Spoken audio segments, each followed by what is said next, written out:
Sunday, April 10th, 2022. Today on the Daily Review, we discuss the second half and finale of the series, Our Flag Means Death, with your host, me, Joe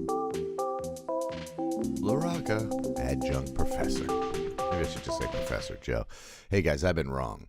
If you know anything about me, you know that I'm a man who admits when they are wrong. I will admit that nearly 80% of the decisions I've made in my life, wrong.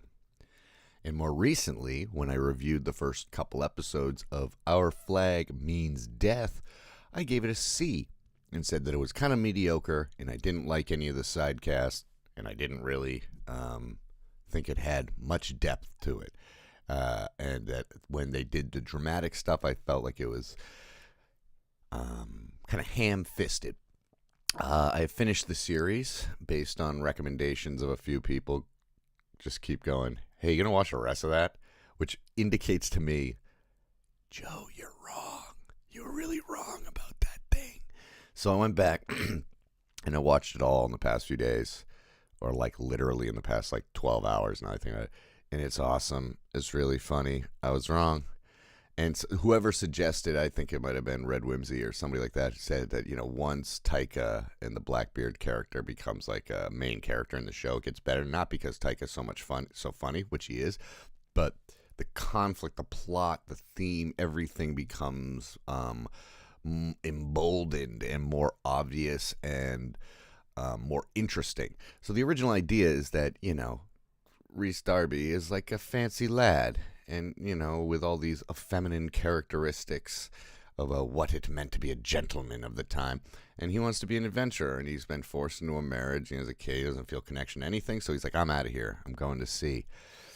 And which was historically for the manliest of men. And he likes his frilly jackets and all that kind of stuff. And what he ends up developing is this theory of the gentleman pirate. And I kind of thought that that's what the show was going to be about, just that. And I was like, all right, which it kind of is. And I was like, that's not enough for me. That's like an SNL skit level of depth to it. But then he ends up interacting with Blackbeard, played by Taika Waititi, who, interestingly, is kind of looking for the opposite life. He's lived the hardcore pirate life and now is a little bit interested in seeing how the other side does it. And it's just brings up this incredibly true and awesome comic engine for which the whole show can play off of, is that idea that the grass is always greener, And then it's messing with all the gender norm stuff, but again, not in a pandering way. What defines a man? What historically is, that's a masculine thing to do, and that's a feminine thing. And then there's also the dichotomy of rich and poor. And so it's really tackling all of these fun things, but it's all comedic. It's never serious or, serious in the sense it's never like, they never have like monologues or meaningful things are said. It's all said through comedy and through action. So yeah, I was totally wrong. And I kind of had a feeling I was wrong after that first review because I like everybody involved in this. I just think that they focused a little bit too much on, basically, I think the worst parts of the show are things that happen in episode like 2 and 3. I think like the stuff with Leslie Jones and our Spaniard female character wearing a false beard and nose for this whole revenge plot. I thought that just like didn't tie in very well. And then the bald guy, who has like a bit of a speech impediment, him claiming that he had sailed with Blackbeard, like all that stuff. I think that's all the least funny stuff in the show, and it all happens in episodes 2 and 3. And I think that that's how you're supposed to structure a show. Like, you get your first episode, you just try and capture everything. It's just like the most awesome stuff you can think of. And then if there are weak elements, you put them in episode like 3 and 4, 2 and 3 or something, so that you get, and then you build it back up. Yeah, so by episode 10, it's awesome. And I think the turning point for me really is episode 5, where they go to like a fancy party, and Blackbeard gets to go, and he is like the life of the party until he makes one fatal mistake. Well, that's too bold, but yeah, till he makes a mistake. So yeah, hey guys, I was wrong. This show's awesome. This is one of the funniest shows on TV. Just to give you a little update of what else I'm watching, Minx. I continue to enjoy Minx a great deal. The fact that it's a 30-minute comedy that's genuinely funny with meaning similar to Our Flags Mean Death.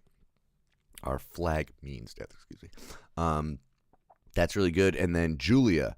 I will review Julia when it fully finishes. But episode 4, there were some comments people sent me saying that it gets. Someone said, "Boy, episode 4 is really 2022." Like really hammering on gender issues and stuff like that. And I agree that episode is kind of being like only the women are right and all the men are stupid and blah blah blah. But I kind of think that that's what this story of Julia Child is, so I'm okay with it. If they keep hammering on that, then I think that they maybe have missed the point. But to have an episode that really punches that home as one of the major themes that's going on in that show, I'm totally fine with that, because she did break down a huge barrier, and people still know who Julia Child is, and some of the things that she's most remembered for are the things that would have initially kept her off of TV, Well, I don't know why I did that, but, those are the things that were like, oh, you're not camera ready or whatever, or you make little mistakes or something, or you're too real to be on TV, or especially on public television, which was all about fancy pants, But yeah, we'll talk about that more. But the shows that are on right now, man, they're good. And I apologize to anybody who was like, you're an asshole, Our Flag rules. And I was like, all right, dude, chill. And then slowly you realize that it's just a banner. The flag is anything that you hang high. Whatever you choose to represent you, whatever you put in front of you, is you're willing to fight to the death for it, even if it isn't something evil. I'm saying that wrong, but like our flag, that means like that's a metaphor for anything. You're a vegan, that's our flag, and if you come at me, it means death. I'm a juggler, you come at me, like I have just as much rights as you can't come at me, it means death. I'm a trans person, you come at me, it means death. I'm a Republican, you mean, I'm a Whig Party member, come at me, like it's so much a part of me that if you come at me, like you're challenging everything that makes me me, and I'm not putting up with that shit anymore. So if you want a 2020 show, man, it's this. I love it. And I was wrong, gotta review my mistake. This happens sometimes when I grade projects too, in real life. Like in class, somebody will be like, I think that my paper was better than that, or whatever I gave it. And I'll be like, okay, and then I'll reread it, and half the time it's grade grubbing, but half the time I'm like, they're right, it is better than, say, Jim's, because they probably went like, hey, Jim, what'd you get? And he's like, I got an A-, and what'd you get? I got a B+, and then it's like, well, what the fuck, I deserve an A-, and then I read them like, yeah, yours is better than Jim. So, don't share your grades.